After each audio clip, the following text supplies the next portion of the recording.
Hello friends, BPSC TRE 3.0 से related कुछ important information है आप सभी के लिए। सबसे पहले तो ये इन्फॉर्मेशन है जो कि सीटेट को लेकर है। आप जानते ही हैं सीटेट जनवरी का जो रिजल्ट है वो आने ही वाला है और यहाँ पर ये लोग एलिजिबल होने वाले हैं बीपीएससी टीआरई 3 के लिए।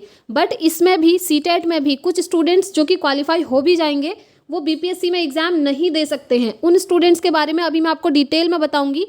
और फ्रेंड्स, फॉर्म भरने से पहले आप लोगों को कुछ बातें ध्यान रखनी है। अगर आप इन चीज़ों को ध्यान में रखते हुए फॉर्म फिल नहीं करेंगे तो आपका एडमिट कार्ड नहीं आएगा और आप जानते हैं अगर एडमिट कार्ड नहीं आएगा तो आप एग्ज़ाम नहीं दे पाएंगे। ठीक है, तो कुछ काम करने हैं, अभी मैं आपको बताऊंगी क्या चीज़ें ध्यान में आपने रखनी है। साथ ही साथ एक बहुत अच्छी गुड न्यूज़ है, बीपीएससी टीआरई 4 की घोषणा हो चुकी है और उसमें भी आपके 1 लाख पद आने वाले हैं। जी हाँ, आपने बिल्कुल सही सुना, अभी मैं आपको प्रूफ दिखाऊंगी। तो चलिए सारी चीज़ें हम डिटेल में जान लेते हैं, बने रहिएगा फ्रेंड्स वीडियो में एंड तक।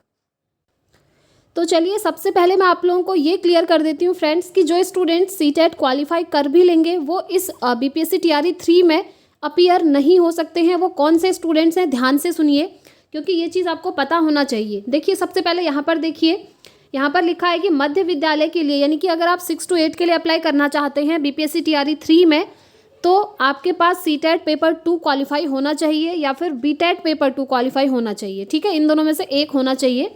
और दूसरा है, अगर आप 9-10 के लिए अप्लाई कर रहे हैं तो आपके पास बिहार एस्टेट पेपर 1 क्वालिफाई होना चाहिए। और अगर आप 11-12 के लिए अप्लाई करते हैं तो आपके पास बिहार एस्टेट पेपर 2 क्वालिफाई होना चाहिए। अब देखिए सबसे पहले मैं आपको बता दूं फ्रेंड्स, आज से आपके फॉर्म फिलअप स्टार्ट हो चुके हैं 10 फरवरी से और ये चलेंगे 23 फरवरी तक। तो आप लोग आवेदन कर लीजिएगा जो भी एलिजिबल होंगे। एलिजिबिलिटी क्राइटेरिया की मैंने डिटेल्ड वीडियो ऑलरेडी बनाई हुई है। ठीक है, और एग्ज़ाम आपका मार्च में है। अब देखिए यहाँ पर ये चीज़ तो ठीक है, आप समझ गए होंगे कि 6 to 8 के लिए सीटेट पेपर 2 एंड 9, 10, 11, 12 के लिए आपको क्या क्या पास करना है ये मैंने आपको बता दिया। अब जो इंपॉर्टेंट है ध्यान रखना है वो यहाँ पर देखिए, यहाँ पर इसमें क्या लिखा हुआ है कि सामान्य कोटि के अभ्यर्थी को न्यूनतम 60% अंक लाने हैं। अब ध्यान रखिएगा क्योंकि यहाँ पर ऑल ओवर इंडिया के कैंडिडेट एलिजिबल हैं। तो सबसे पहले मैं बिहार के कैंडिडेट्स की यहाँ पर बात करूँगी। ठीक है, बिहार के जो कैंडिडेट हैं, अगर आप बिहार के मेल कैटेगरी के अंदर आते हैं तो आपके सीटेट में 60% यानी कि 90 नंबर होने चाहिए। अगर आपके 90 से कम है तो आप यहाँ पर जो है एलिजिबल नहीं हो पाएंगे। ठीक है, अब ये बिहार के मेल कैंडिडेट के लिए भी है और साथ ही साथ अदर स्टेट के मेल फीमेल सभी के लिए यही कंडीशन है कि आपके सीटेट में 90 मार्क्स होने चाहिए। अब आप कहेंगे मैं अदर स्टेट का हूँ बट मैं ओबीसी कैटेगरी से हूँ, या फिर मैं अदर स्टेट की हूँ, मैं एससी एसटी कैटेगरी से हूँ, तो क्या मुझे रिलैक्सेशन है? जी नहीं, आपको रिलैक्सेशन सिर्फ आपके स्टेट में ही मिलता है। बिहार में या फिर किसी भी अदर स्टेट में आपको वो कैटेगरी वाला रिलैक्सेशन नहीं मिलेगा। कहने का मतलब है अगर आप अदर स्टेट से बिलोंग कर रहे हैं तो आपके सीटेट में 90 मार्क्स होने चाहिए, चाहे आप मेल हों, चाहे आप फीमेल हों, चाहे आप जनरल हों, चाहे ओबीसी हों, एससी हों, एसटी हों, आपको बिहार में जनरल में ही काउंट करेंगे। ठीक है, इसलिए अगर आपके क्योंकि देखिए वैसे तो सीटेट पास करने का क्राइटेरिया मैं आपको बताऊं तो जनरल कैटेगरी में 90 मार्क्स में पास हो जाते हैं और ओबीसी एससी एसटी में अगर आप 82 मार्क्स लाते हैं तो आप सीटेट क्वालिफाई माने जाते हैं। ठीक है, अब इस बार जिन स्टूडेंट्स के 82 मार्क्स बन रहे हैं वो सोच रहे होंगे कि हम बीपीएससी टीआरई 3 में अप्लाई कर पाएंगे, तो ध्यान से सुनिए, उन्हीं स्टूडेंट्स के लिए है। अगर आपके 82 मार्क्स बन रहे हैं तो आप सीटेट क्वालिफाई तो हैं अगर आप ओबीसी एससी एसटी कैटेगरी से हैं, बट आप क्वालिफाई हैं और सिर्फ अपने ही स्टेट में एलिजिबल होंगे किसी भी एग्ज़ाम के लिए। अगर आप अदर स्टेट में कहीं एग्ज़ाम देते हैं तो आपको 90 ही चाहिए होते हैं। ठीक है, तो ये चीज़ आप ध्यान रखेंगे। जिन भी स्टूडेंट्स के 90 से कम मार्क्स हैं अदर स्टेट के, वो बीपीएससी टीआरई 3 में अप्लाई नहीं कर सकते हैं। अब अगर हम बिहार की बात करें तो बिहार में देखिए यहाँ पर अदर स्टूडेंट्स को जो रिलैक्सेशन है, पिछड़ा वर्ग, अत्यंत पिछड़ा वर्ग और सामान्य कोटि की फीमेल, इनको 55% मार्क्स लाने हैं सीटेट में। 55% मतलब 85 नंबर लाने हैं आपको। ठीक है, नहीं 85 नहीं, 82 मार्क्स लाने हैं। 82 में आप क्वालिफाई हैं यहाँ पर। उसके बाद और देखिए अनुसूचित जाति, अनुसूचित जनजाति और निःशक्त कोटि के उम्मीदवार जो कि बिहार के होंगे उन्हें सीटेट में सिर्फ 50% मार्क्स लाने हैं, यानी कि 75 मार्क्स में भी आप यहाँ पर पास माने जाएंगे। ठीक है, आप बीपीएससी टीआरई 3 में अपीयर हो सकते हैं, ये कंडीशन है। और देखिए फॉर्म फिल करने से पहले आप लोगों के पास क्या क्या चीज़ें होनी चाहिए, किन चीज़ों का ध्यान रखना है आपको, वो मैं क्लियर कर देती हूँ। अगर आप उन चीज़ों का ध्यान नहीं करते हैं और आप अगर रजिस्ट्रेशन करवा लेते हैं ना तो उसके बाद क्या होगा, देखिए जब आप रजिस्ट्रेशन करेंगे आपकी फ़ी भी सबमिट होगी। अगर फिर आवेदन करते हुए आप कुछ गलती करते हैं तो आपका ये रजिस्ट्रेशन कैंसिल कर दिया जाएगा और उसके बाद आपको दोबारा से रजिस्ट्रेशन करना होगा। और जो पहला वाला रजिस्ट्रेशन किया होगा जिसमें आपने फ़ी सबमिट करी होगी वो फ़ी आपकी रिफ़ंड नहीं होने वाली। ठीक है, तो इन चीज़ों से आपको बचना है। तो चलिए देख लेते हैं। सबसे पहले जो भी स्टूडेंट्स आरक्षण पाते हैं उनके पास आरक्षण के डॉक्यूमेंट्स होने चाहिए। जैसा कि आप जानते हैं जनरल कैटेगरी में किसी को आरक्षण नहीं है जैसे, तो उनको इन डॉक्यूमेंट्स की ज़रूरत नहीं पड़ेगी।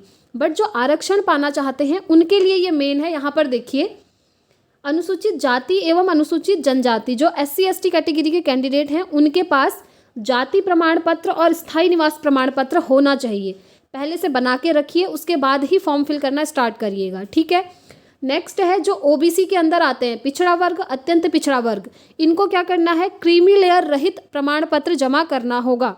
तो क्रीमी लेयर वाला जो सर्टिफिकेट होता है वो आपके पास होना चाहिए। अगर आप लोगों के पास ये डॉक्यूमेंट नहीं होंगे ना तो आपको जनरल में ही काउंट किया जाएगा। आप में से कुछ स्टूडेंट्स के क्वेश्चन भी आ रहे थे कि जैसे हम SC ST कैटेगरी से हैं बट हमारा कोई भी प्रमाण पत्र नहीं बना है तो हम किस कैटेगरी में यहाँ पर काउंट होंगे, तो आप यहाँ पर जनरल कैटेगरी में काउंट हो जाएंगे। ठीक है, इसलिए आपको ये डॉक्यूमेंट्स बनाने ही पड़ेंगे।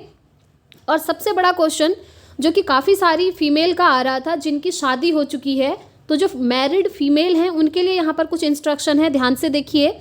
विवाहित महिलाओं का जाति स्थायी या क्रीमी लेयर, आप SC ST से हैं या फिर आप OBC से हैं, अगर आप कोई आरक्षण पाना चाहते हैं तो उसमें क्या होना चाहिए, आपके वो डॉक्यूमेंट्स पिता के नाम और पिता के पते के होने चाहिए, ना कि उनके पति के एड्रेस से, ना ही पति के नाम से। यानी कि आप जो भी डॉक्यूमेंट वहाँ पर लगाएंगी मैरिड फीमेल, वो सब कुछ आपके फादर के नेम और फादर के एड्रेस का ही होना चाहिए वो प्रमाण पत्र। ठीक है, ये चीज़ ध्यान में रखते हुए आप फॉर्म फिल कीजिएगा। अगर ये डॉक्यूमेंट्स नहीं है तो फिर आप सभी लोग जो है जनरल में काउंट हो जाएंगे। और देखिए CTET जनवरी वाले जो स्टूडेंट्स हैं उनका रिजल्ट आने वाला है 15 से 17 फरवरी के बीच में, तो ये यहाँ पर एलिजिबल हैं क्योंकि BPSC TRE 3 की फॉर्म फिलअप की लास्ट डेट आपकी 23 फरवरी है। तो इस बार CTET में जो भी स्टूडेंट्स पास हो जाएंगे, यानी कि जिन भी स्टूडेंट्स के 90+ मार्क्स आएंगे या 90 मार्क्स आएंगे, वो सब यहाँ पर एलिजिबल होंगे। और आप लोग प्लीज़ फॉर्म फिल कर लीजिएगा, बहुत अच्छी अपॉर्चुनिटी है। और अदर स्टेट में तो आप देख ही रहे हैं वैकेंसीज आ ही नहीं रही हैं। जैसे यूपी का हाल देखिए, वहाँ तो कह रहे हैं कि शिक्षक और छात्र अनुपात जो है अभी हमारे यहाँ बराबर है। ठीक है, तो आपको यहाँ पर फिल करना है BPSC TRE 3 में। अब देखिए नेक्स्ट इन्फॉर्मेशन जो है यहाँ पर BPSC TRE 4 के लिए भी आ चुकी है।